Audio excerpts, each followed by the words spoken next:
this program is based on an article that was given in American Conchologist, the journal of COA, in the March 2021 issue, which is right here. And here's the article over here. I know you can't read it, but we'll go through it step by step. So the first thing that COA provides to you is, as a member, is a journal 4 times a year, American Conchologist, and it's filled with lots of good articles. Most are lean towards a scientific bent, but some of them are travel logs, lots of nice articles with pictures of shells. There's always a full color picture of a live shell, usually on the front with an explanation of it on the inside, and a nice picture on the back. Really nice photography, front and back of the covers. And then on the inside, there's a listing of activities and other shell events that take place. The next thing that COA provides for you is, we published in January of 2017, supplement number 1 to American Conchologist, which I call the CITES list. It's a review of national and international regulations that regulate the collection and importation and exportation of shells from countries around the world. And it's very thorough, and at the time it was published, it was quite up to date and well researched. It was written by Dr. Doug Wolf and Dr. Harry Lee.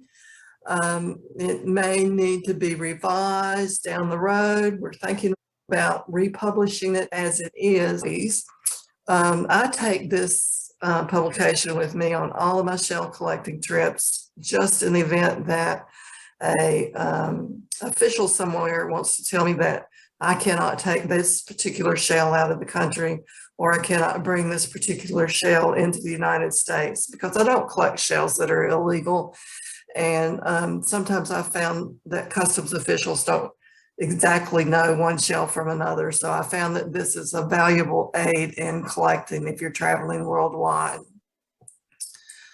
The next thing that COA provides to its membership is a program that provides up to $25,000 in academic grants to individuals in the postgraduate field of molluscan studies every year. And to find out more about these awards, these grants, you could go to the Conchologists of America webpage and look under this section, this heading right here, grants, and it tells you how to contact, who to contact, and the deadlines. And there's even more information on exactly how the application needs to be written. These awards are made mostly to American students, but there have been several international awards as well.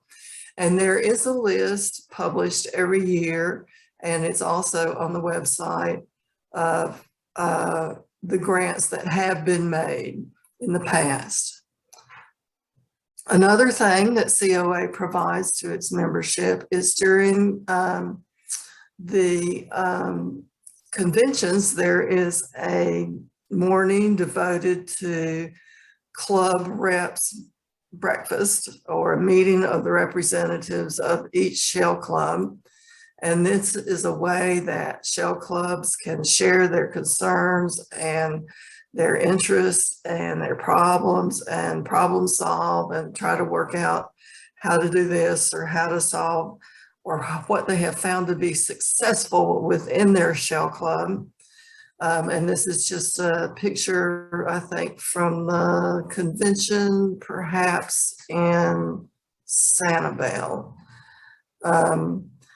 It's also another way we provide an extension of local shell clubs is there is a listing in the Conchologists of America publication, American Conchologists, that lists all the shell shows that are scheduled throughout the year, and Vicki Wall is in charge of managing this and getting this listed in American Conchologist and on our website. And boy, has she been busy during this pandemic, because they've all been scheduled and they've all been canceled or rescheduled at least twice.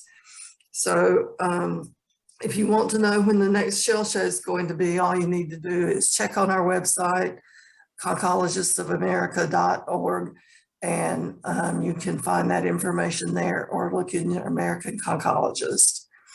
The next thing that COA provides to members are the Conchologist of America Award, which is awarded at shell shows, not only locally, but in several foreign countries as well. In 2019, we awarded 16 trophies. 4 of them were in foreign countries and 12 were in domestic countries. And this just happens to be a photograph of a 2016 trophy. And hopefully this Broward Shell Show trophy will be awarded next year. The next thing that COA provides is a Neptunia Award. This is an award that is voted on by the board of directors of COA based on nominations that are submitted by the general membership to the board. And there are 3 areas of concentration that we are looking at that we can make an award to, and we can make an award in from 1 to 3 areas. So we have awarded just 1 award one year, or perhaps we can award 3 awards. And there have been years we haven't awarded any awards because nobody nominated anyone. But the award areas are service to COA, or service to the scientific interest of COA, or service to the science of malacology as it applies to conchologists anywhere. So the time frame is still open for nominations to the Neptunia Award. And if you know someone who you feel is deserving of the Neptunia Award this year, please send your nomination in to Bruce Neville. And that information can also be found on the COA website or in American Conchologist. The one that's going to be coming out next will have an article about the Neptunia Award, but we are still accepting nominations for the award this year. Another thing that we provide to the membership is a Lifetime Achievement Award.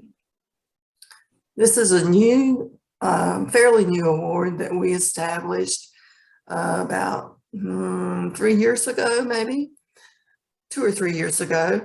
And this is an award that is voted on solely by the board of directors. It's used to honor a COA board member, one who has served for an extended period of time in accomplishing significant leadership and operational tasks. And to qualify this for this award, they need to have served on the board for at least 10 years. Current board members are excluded from the award.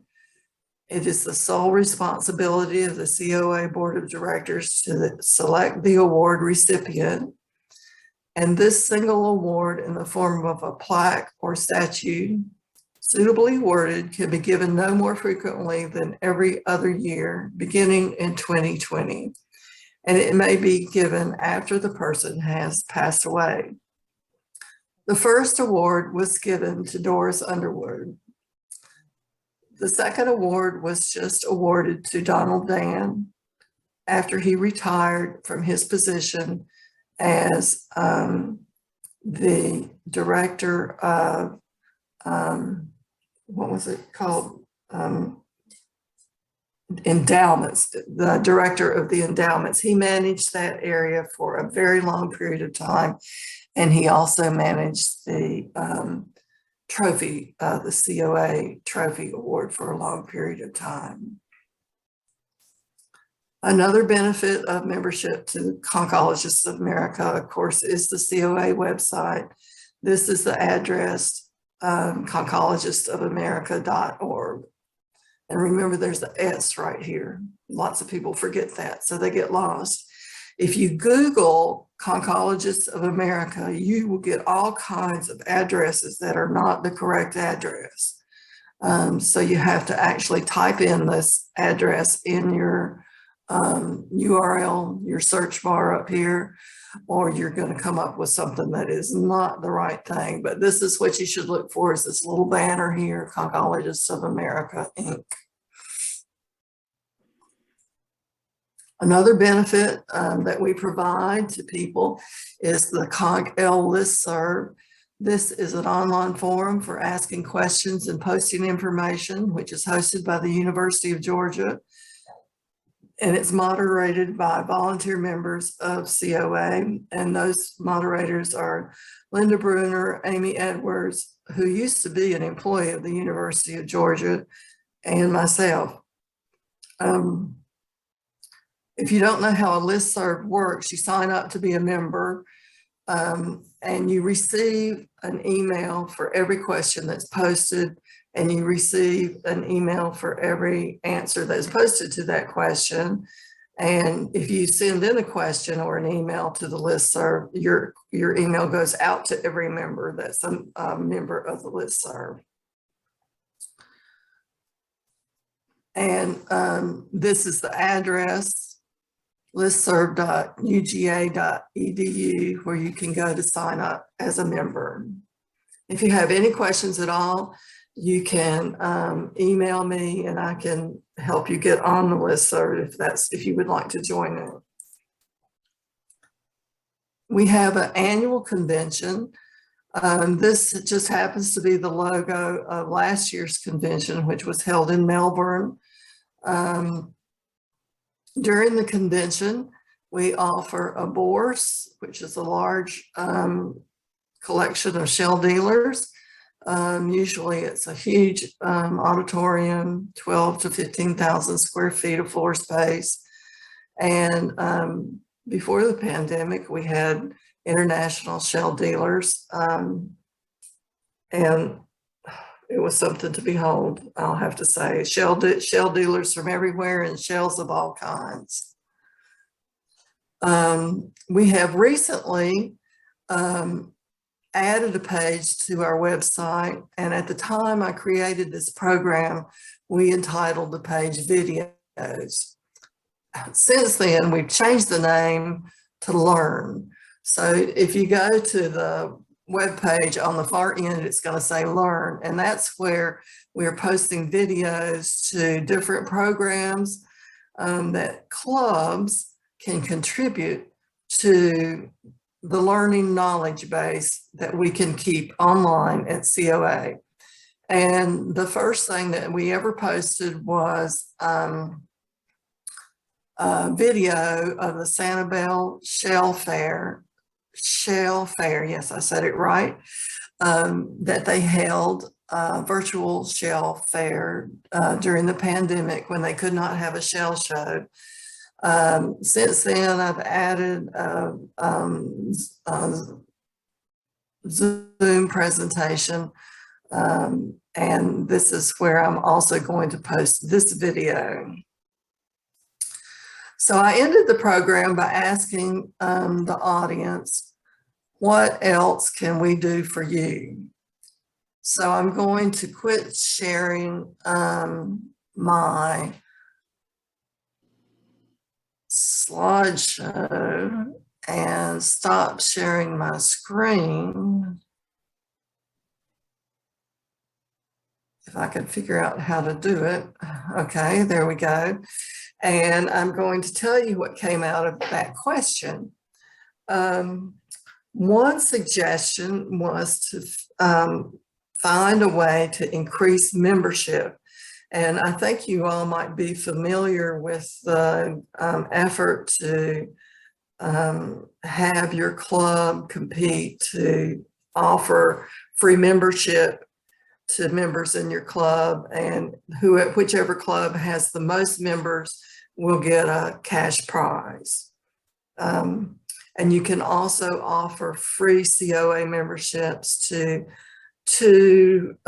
deserving students who your club officers feel are deserving for some scientific reason, like maybe if they have a good science fair exhibit, or they have a good junior shell show exhibit in a shell show. You can get them to have our COA will pay for them to have a free COA membership. Another thing that has come out of it is that Bob Janowski said that it would be nice if we would develop a little brochure that would show what the benefits of COA were, and that dealers could include just to slip in their packages of shells to people who purchase shells from dealers who may not know about COA, that he has a little tiny slip of paper that says join COA, learn about shells. So we just produced really rapidly this winter a little handout that says join COA, and it has just a little bit of information on the front, and then on the back it has more information that tells how to join, with information on our membership director, Linda Powers, and the cost of membership and how to mail off to it. One other thing that was suggested was to try to get junior members more interested in COA, and we just really haven't come up with any good ideas. So if any of you have any ways to get young people more enthusiastic about joining shell clubs in general, we'd love to hear it, and we'd be grateful to support it. And Jim Bruner suggested that perhaps it would be nice to have a did you know shell collectors are responsible for